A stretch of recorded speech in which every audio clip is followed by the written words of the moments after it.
네가 잡은 광어 내놔. 싫어요 싫어요. 네가 잡은 그러면 도다리라도 내놔.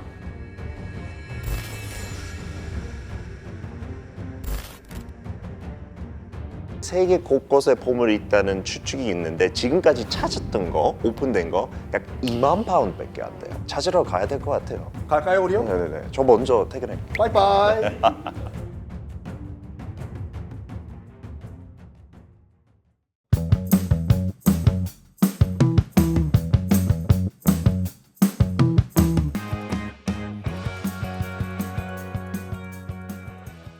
바다를 보면 세상이 보인다. 넓고 깊은 지식의 바다를 여러분과 함께 항해할 뿌뿌 세일러 역사 스토리텔러 썬킴 인사드리겠습니다. 안녕하세요. 해군 해면 강대국 영국 출신 피터입니다. 안녕하세요.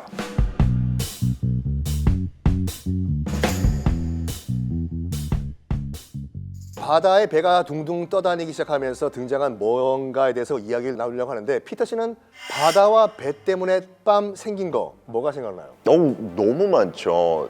일단 최초의 그 주식회사 동인도 회사가 생겼잖아요. 그래서 어떻게 보면 바다와 배 때문에 생긴 거 주식회사 자체고 주식회사나 보험보험보다 더 빨리 생긴 게 바로 뭐가 있냐?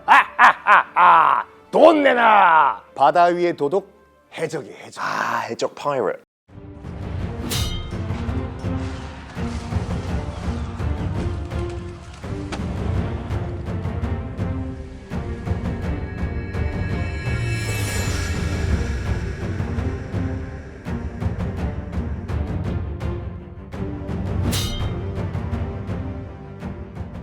그 대형 선박이 생기기 전에 약간 작은 쪽배로 야 물고기 잡자. 어이구 광어다. 네가 잡은 광어 내놔. 싫어요 싫어요. 네가 잡은 그러면 도다리라도 내놔. 라고 이제 해산물을 노리던 도둑이 이제 생겨난 것이 이제 해적의 시작이라고 하는데 근데 해적이 되는 이유가 크게 두 가지가 있다고 해요. 첫 번째, 너무 가난해가지고 내가 먹을 게 없어서 어쩔 수 없이 해적이 됐어. 그러니까 첫 번째고 네. 두 번째는 야 바다에 가가지고 우리가 도둑질하면은 돈 많이 버는데 쉽게 해적이나 돼볼까? 두 가지가 있다고 하죠. 좀 게으른 사람들을 위해서 네. 빨리 부자 될 수 있는 기회. 영국 사람 입장에서 배를 타고 우리한테 넘어와서 그 바이킹 쪽 있잖아요. 막 약탈도 하고 마을도 공격하고 그것도 어떻게 보면 해적이죠. 바이킹도 해적이죠. 네. 힘으로 뺐었으니까. 맞아요. 배 타고 왔으니까. 그러니까 해적이죠. 네. 이게 주제이기도 하지만 바다를 지배하는 것이 바로 세계를 지배할 수 있다라고 많은 사람들이 생각을 했다고 하는데 이 해적의 수가 점점점 늘어나니까 어이구 그쪽도 해적입니까? 나도 해적이에요. 아유 그쪽도 해적이야. 그럼 우리 뭉쳐가지고 한번 큰 해적 만들어 봅시다. 해서 큰 세력이 됐다고 하죠. 진짜. 자 영국으로 말할 것 같으면 유명한 영국 출신 해적이 많아요. 솔직히 관광지도 있어요. 테마파크처럼 여러 있어요. 여러 군데에서. 조니 데비 거기 살아요? 그의 어원이죠. 어떻게 보면 캐리비안 해적의 어원. 그럼 영국 해적 대표적인 사람이 누가 있어요? 뭐 그 유명한 소설이 있잖아요. 보물섬, Treasure Island. 오. 로버트 루이스 스티븐슨이 쓴 건데 그 실제 모델인 그 실제 역사 인물도 있어요. 스코틀랜드 출신 해적 윌리엄 키드. 잉글랜드 출신 아니에요. 근데 그 윌리엄 키드는 원래 해군 출신이었어요. 솔직히 많은 해적들이 해군 출신이었다가 이제 해적으로 넘어간 케이스도 많았어요.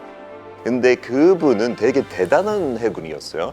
1689년 영국 프랑스 전쟁에 출전해서 영국군 승리를 이끌어놨고 이제 그 이후에 윌리엄 3세한테 공로장까지 받았어요.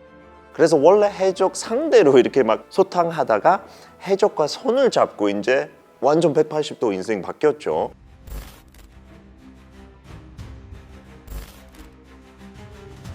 해적선 선장으로 활동하기 시작했는데 영국 왕실에서 이 모습 보고 참을 수 없죠. 그래서 잡고 난 다음에 잔인하게 죽여야 되겠다. 이런. 약간 다른 해적들 상상하지도 마라. 약간 이런 케이스 사례. 그렇죠. 네. 온몸을 묶어놓고 항구에서 교수형을 했고 계속 매달리게끔 놔뒀어요. 다 그 시체가 거의 다 썩을 때까지. 근데 재밌는 거 해적 생활했을 때 이제 71만 파운드와 훔친 물건들 여기저기 섬에 묻었다고 해요. 세계 곳곳에 보물이 있다는 추측이 있는데 지금까지 찾았던 거, 오픈된 거 약 2만 파운드밖에 안 돼. 찾으러 가야 될 것 같아요. 갈까요, 우리요? 네네네. 저 먼저 퇴근할게요. 빠이빠이.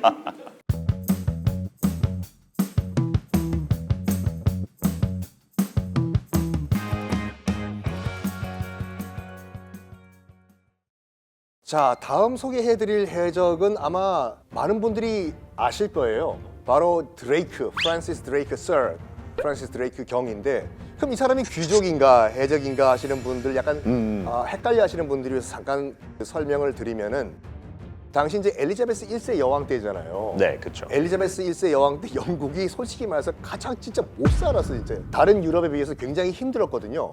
근데 그 당시 이제 스페인은 굉장히 잘 사는 나라였어요. 그러니까 엘리자베스 1세의 입장에서 봤을 때는 우리 영국도 잘 살아야 되는데 어떡할까? 그러면 스페인 배 약탈하란 말이야 라고 하면서 공식적으로 허가증까지 줬어요. 너는 영국 왕실에서 허가한 해적이야. 그 중에 한 명이 이제 드레이크라는 사람이었는데, 스페인 입장에서 봤을 때 열받잖아요. 자기 배가 약탈당하니까. 그래서 스페인 정부가 항의를 합니다. 죄 처벌시키라고 드레이크. 근데 스페인의 외교관들이 왔어요. 엘리자베스 여왕을 만나러. 이 외교관들이 본 앞에서 갑자기 칼을 딱 뽑더니 처벌할 줄 알았는데, 무릎 꿇어. 넌 앞으로 경이야. 귀족으로 승진을 시켜준 거예요. 진짜 화났겠네요. 화났죠. 네, 스페인 쪽에서. 그래가지고 결국 이제 스페인과 잉글랜드가 전쟁을 벌이는데, 프란시스 드레이크가 직접 영국 해군을 이끌고 출전한 그 이름도 유명한 칼레 해전이죠. 솔직히 영국 입장은 드레이크는 완전 해적 아니고 100% 영웅. 네, 제가 학교 다닐 때 1반, 2반, 3반 이런 거 아니고 영국 약간 영웅들 이름을 따서 그래서 드레이크 판도 있고, 그래서 드레이크는 100% 영웅이고 되게 큰 공을 들였던 사람이죠. 이제 해적을 국가가 인정해 준 거잖아요. 그러니까 영국뿐만이 아니었습니다. 이제 국제 해상 무역 같은 경우에 국가 권력이 바다까지 못 나가니까 약간 어떻게 보면 해적과 타협을 한 거죠. 몇 대 몇으로 나누자. 이렇게 국가가 인정해 준 해적을 활약선이라고 불렀거든요. 지금으로 생각하면 이해가 안 되겠지만 당시로서는 그럴 수밖에 없었던 것이 충분히 이해가 가요. 근데 아시아에서도 그 해적과 계약을 맺고 이렇게 군인으로 활용한 경우도 있나요? 있죠. 한산 대첩에서 이순신 장군과 맞섰던 일본 장수가 있어요. 이 장수가 오사카 출신 해적이었어요. 아, 진짜 해적이었어요? 집안 대대로 해적이에요. 해적이었는데 당시 도요토미 히데요시와 딜을 해가지고 당신 밑에 들어가가지고 내가 조선을 침공하겠다라고 했거든요. 그래서 임진왜란에 참전을 했던 일본군 가운데서도 해적이 있었어요. 그래서 우리 동아시아 역사에서도 그런 케이스가 있었죠. 오, 신기하네요. 근데 요즘 뭐 2024년 이 시대에도 해적라는 단어 종종 뉴스에 들리잖아요. 현대에 요즘에 해적이 있냐? 있죠. 대표적으로 떠오르는 것이 바로 에티오피아 북쪽에 있는 소말리아 해적들을 우리가 떠올리죠. 소말리아 해협은 지도를 보시면 알겠지만 해안선이 굉장히 복잡해요. 그리고 바로 이제 그 앞바다를 통해야지만 수에즈 운하로 들어가거든요. 얼마나 많은 해적 입장에서 봤을 때는 돈이잖아요. 그쵸. 컨테이너 선들이요. 그래가지고 해적들이 많은데 여기가 해안선이 복잡하고 이 산악 지역이다 보니까 통제가 또 어려운 것이 현실이라고 해요. 근데 바다 이야기 계속해서 그런지 저 진짜 회 땡겨요. 참돔이 같은 거, 자연산. 형님이 쏘는 거죠. PD님이 쏘신다고요. 법인카드 제가 벌써 받았어요. 네, 그러면 노량진이죠? 참돔 2kg 더 그 자연산으로 좀 썰어주세요. 아, 바다 네, 쪽으로 네, 네. 가야죠. 바다까지. 사장님, 노량진 제가 내일 가고요. 잠깐 먼저 서해 좀 갔다 올게요. 갑시다. 너무 땡기는데요. 네. Let's go, go, go. 오케이, 갑시다.